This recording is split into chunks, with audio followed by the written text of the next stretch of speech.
সকালে একবার বিকেল একবার। আর আমি যখন থেকে উঠেছে তখন থেকে রেখেছি আমার দাড়ি মালিক পাকে দিবে, যখন পাকবে পাকতেছে তো দু চারটা তো পাকবে, তো পাকে গেলে তো তোমার তো টেনশন কে, আমারটা পাকে হুজুরটা পাকে না কেন? এটা শয়তানি না? কইলো আপনাকে, আপনি দূর থেকে গেছে, ওরে বাবা তাই তো হুজুরের চুল এত কালো রে, আর যাওয়া যাবে না রে, হুজুর ওয়াশ করে একটা করে একটা রে। এটা কোন হুজুর? যে হুজুর প্রতিটা বিষয় 100 টাকার চ্যালেঞ্জ ফেলে রাখছে। পাগলা ছাগলা হয়েছ? 100 চ্যালেঞ্জ রয়েছে, কোন বিষয় নেই কেউ বলতে পারলে আমার সামনে নিয়ে আসেন, দেখেন ওর আমি সব কিছু ভুঁড়ি টেনে খুলবো আমি ইনশাল্লাহ। বলেন জোরে। কিন্তু কই তা তো করেন না, ওখান থেকে আউট। দরকার নাই ভাই, ও বলেও দিবে যাওয়া যাবে না, যাওয়া যাবে না কেন? কই গেলে একটা না একটা বুঝাবেই। আমার কাছে আসলে বুঝাবো কি কি তুমি কি ভেড়া? ভেড়া ভ কথা বলছেন না কেন জোরে?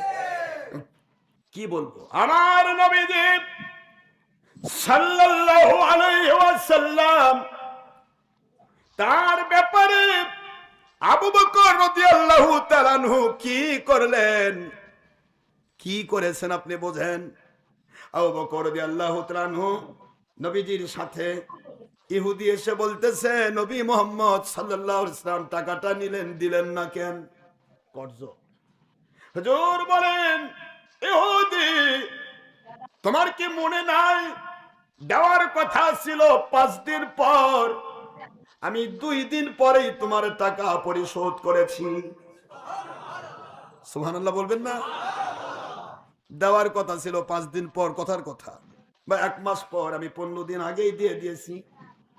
তোমার কি মনে নাই? দেখো তো, মনে করে দেখো, তোমাকে দিয়ে দিছি। ইহুদি বলে, যদি দিয়েই থাকেন তাহলে আপনার সাক্ষী কে? কে দেখেছে আপনি আমাকে টাকা দিয়েছেন? হুজুর বলতে পারতেন, ইহুদি রে, আমি দিতে যেমন কেউ সাক্ষী ছিল না, তুমি দিতেও তো আমার কাছে কোনো তোমার সাক্ষী ছিল না। হুজুর কিছুই বললেন না। হুজুর বুঝলেন এই ইহুদির কপালে ইসলাম লেগে গিয়েছে, এর ভিতরে হেদায়েত এসে গেছে, যার কারণে আমাকে দোষী করতেছে, এই দোষটাই হবে ওর হেদায়েতের ওসিলা। সঙ্গে সঙ্গে সিদ্দিক আকবর দাঁড়িয়ে যায়, আল্লাহর বন্ধু, কেউ দেখে নাই, আমি দেখেছি। বলো, আমি সাক্ষী, আপনি ইহুদির টাকা দিয়ে দিয়েছেন।